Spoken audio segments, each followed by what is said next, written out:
Hello and नमस्ते तपाईलाई ओलिस्टोरको YouTube च्यानलमा स्वागत छ। म लोकेश आज फेरि तपाईको अगाडि गुगलको नेक्स्ट वाइफाई लिएर आएको छु। नेक्स्ट वाइफाई के होला यो भनेको? हामी सबैलाई थाहा छ घरमा हामी इन्टरनेट चलाउनको लागि घरमा वाइफाई राखेको हुन्छ, जुन चाहिँ हामी केबल नेटवर्क या कुनै पनि माध्यमबाट घरमा आएको इन्टरनेटलाई चाहिँ एउटा राउटरको माध्यमबाट हाम्रो मोबाइल फोनसम्म पुग्दछ, जसलाई चाहिँ हामी वाइफाईको माध्यमबाट हामी फोनमा इन्टरनेट या कम्प्युटरमा इन्टरनेट या कुनै पनि डिभाइसमा हामी इन्टरनेट चलाइरहेका हुन्छौँ। अब कुरा के आयो भने यहाँनेरि हामी सबैले चलाउने राउटर कस्तो छ त? यदि तपाईको घरमा एकदमै धेरै मजासँगले यदि इन्टरनेट चलाउनुहुन्छ र जहिले पनि इन्टरनेट प्रोभाइडरलाई गाली गरिराख्नु भएको छ मेरो घरमा इन्टरनेट चलेन भनेर, वास्तवमा त्यस्तो होइन। किनभने तपाईको घरमा आउने जुन इन्टरनेट छ तपाईँ कहाँ आइरहेको हुन्छ, तर तपाईको जुन राउटरले फ्यालेर तपाईँलाई दिनुपर्ने वाइफाई हुन्छ त्यो चाहिँ मजाले नहुन सक्छ। त्यो बेलामा के गर्ने त? हामी सबैले के गर्छौँ भने केबल नै जोडेर हाम्रो कम्प्युटरमा इन्टरनेट चलाइरहेको हुन्छौँ भने यदि केबल नजोड्न मिल्ने कुराहरूमा हामी इन्टरनेट प्रोभाइडरलाई गाली गर्दै चलाइरहेको हुन्छौँ। अब यसको सोलुसन यस्तो मजाले आइसकेको छ कि यो गुगल वाइफाईमा, किनभने यसले जुन फ्याल्ने इन्टरनेटको जुन स्पिड हुन्छ, जुनको नेटवर्किङको जुन स्पिड हुन्छ, जुन केबल कनेक्सन गर्ने र वाइफाईमा सेम नै हुन्छ।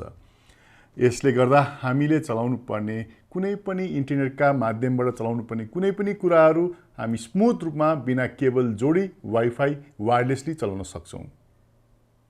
यही सन्दर्भमा मैले तपाईको अगाडि गुगलको नेस्ट राउटर +2 एक्स्ट्रा पोइन्ट लिएर आएको छु। यसमा चाहिँ के हुन्छ भने एउटा राउटर पोइन्ट हुन्छ, त्यसपछि हामीसँग दुईटा नेस्टको पोइन्ट हुन्छ। एउटा राउटर पोइन्टले जुन फ्यालेकोलाई चाहिँ हामीले इन्टरनेटको केबल जोड्नुपर्ने हुन्छ र एउटा पावरमा जोड्नुपर्ने हुन्छ भने दुईटा पोइन्टमा चाहिँ हामीले केही पनि जोड्नु पर्दैन, खालि पावर मात्रै जोडे पुग्छ।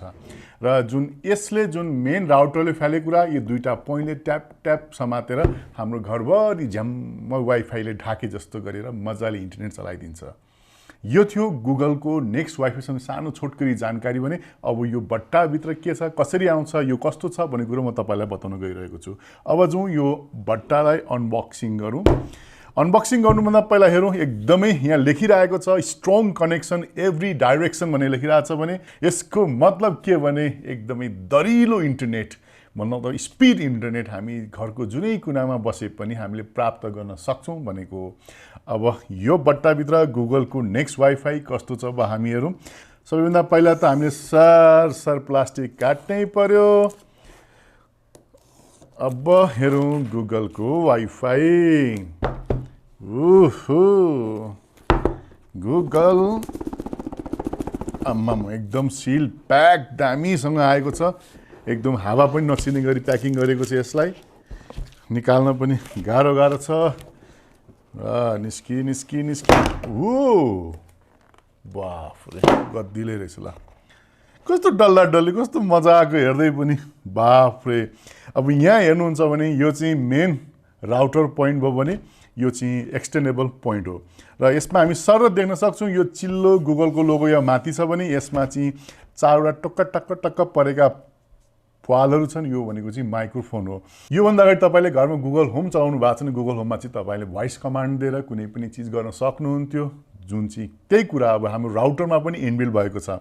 यहाँनिर माइक्रोफोन छ, यहाँनिर स्पिकरको लागि दिएको छ भने यहाँ सानो बिम लाइट पनि बल्छ। यस्तो मजाको छ भने योभन्दा पहिला तपाईँले गुगल होम मिनी सम्बन्धी तपाईँलाई जानकारी छ भने त्यही कुरा पनि अब राउटरमा इनबिल्ट भएको छ। कुनै पनि भोइस एसिस्टेन्टका कुराहरू तपाईँले अब यही गुगल नेक्स्ट वाइफाईको मार्फत पनि तपाईँले गर्न सक्नुहुन्छ। Hey Google turn on my light भन्ने जस्तै कुरा अब चाहिँ ठ्याक्कै यही राउटरमा भन्दा पनि यसले काम गरिदिने हुन्छ, तर त्यसको लागि घरमा तपाईँको होम अटोमेसन चाहिँ पर्फेक्ट हुनुपर्छ। अब यो थियो डल्लाडल्ली। अब यसपछि यो बट्टाभित्र अरू के आउँछ अब हामी हेरिहालौँ।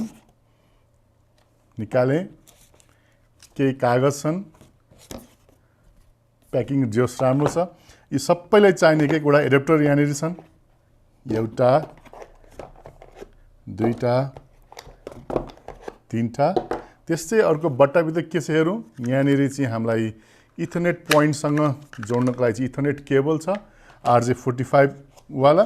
भनेपछि अरू यो डब्बामा केही छैन। भनेपछि यो बट्टामा आउने कुरा यति नै हुन्। केही कागजहरू छन् भनेपछि हाम्रो राउटरसँग हाम्रो गुगल होम मिनी नेक्स्टसँग आउने कुराहरू चाहिँ यति नै हुन्। यदि तपाईको घर ठुलो छ, अग्लो छ या तपाईको अफिस एकदमै ठुलो छ, यो गुगल नेस्ट तपाईले युज गर्नुपर्ने एउटा राउटर त छँदैछ।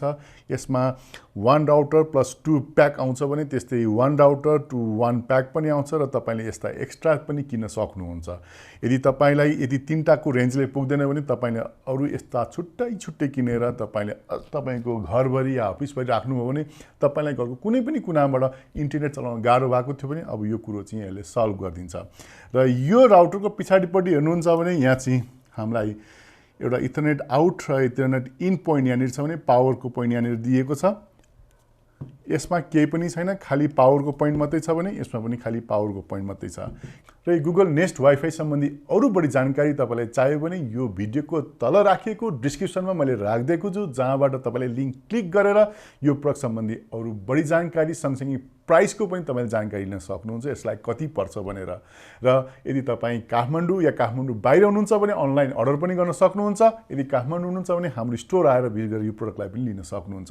र यसलाई घर लगाएर खासै फिट गर्न र यसलाई चलाउन केही पनि गाह्रो छैन। एउटा एप्स डाउनलोड गरेर एप्सको माध्यमबाट सबै सेटिङ तपाईले गर्न सक्नुहुन्छ। यो थियो गुगलको नेस्ट वाइफाई सम्बन्धी केही जानकारी। हजुरहरूलाई कस्तो लाग्यो? यस्तै नयाँ भिडियो फेरि म लिएर आउने छु। तबसम्मलाई बिदा लिन चाहन्छु। जानुभन्दा अगाडि च्यानल सब्स्क्राइब गर्नुभएको छैन सब्स्क्राइब गर्न चाहिँ नभुल्नु होला, किनभने तपाईको घरमा जस्तो अहिले इन्टरनेट स्पिड कम भएर बढाउने मन तपाईलाई थियो भने यो कुराले त पुरा गर्छ नि, भनेपछि यस्तै कुराहरू पनि छुट्न सक्छ। त्यसकारण बेल आइकन पनि अन गर्नु होला, जसले गर्दाखेरि ताजा र नयाँ ग्याजेट सम्बन्धी जानकारी तपाईले छिटोभन्दा छिटो पाउन सक्नुहुन्छ। बाई बाई अनि नमस्ते।